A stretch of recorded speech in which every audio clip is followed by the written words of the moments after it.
అందరికీ నమస్కారం. నేను మీ వినూతా కోట.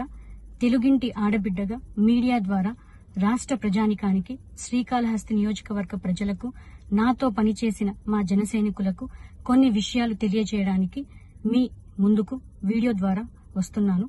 మనసు నిండా పుట్టెడు బాధతో మీ ముందుకొచ్చాను.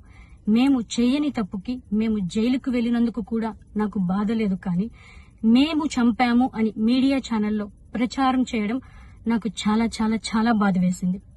అతని చావులో మా ప్రమేయం లేదని గౌరవ కోర్టు భావించింది కాబట్టే నాకు 19 రోజుల్లో బెయిల్ వచ్చింది.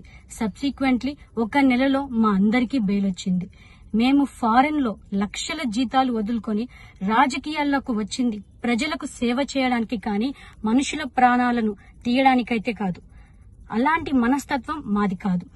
ఈ కేసులో మాకు ఎలాంటి సంబంధం లేదని గౌరవ కోర్టులో మేము నిరూపించుకొని క్లీన్ చీట్ తో తప్పకుండా ఈ కేసు నుండి బయటకు వస్తాం. ఈ కేసు చెన్నై కోర్టులో విచారణ ఉన్నందున నేను ఈ కేసు గురించి ఇంతకు మించి మాట్లాడకూడదని మా లాయర్లు నన్ను సూచించారు. మేము ఏ తప్పు చేయలేదు. నిజ నిజాలు ఆ దేవదేవుడికి, శివయ్యకి తెలుసు.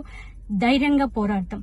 నేను జనసేన పార్టీ అధినేత శ్రీ పవన్ కళ్యాణ్ గారిని కలవడానికి ట్రై చేస్తున్నాను కాబట్టి ఇన్ని రోజులు మీడియా ముందుకు రాలేదు. మేము ప్రస్తుతం చెన్నైలో ఉన్నాము. త్వరలో నా పైన జరిగిన కుట్రకు సంబంధించిన వీడియోలతో, ఆధారాలతో మీడియా ముందుకు వస్తానని తెలియజేస్తున్నాను. న్యాయం ఎప్పటికైనా గెలుస్తుంది. ఖచ్చితంగా న్యాయం వైపు ప్రతి ఒక్కరు నిలబడతారని భావిస్తున్నాను. సత్యమేవ జయతే.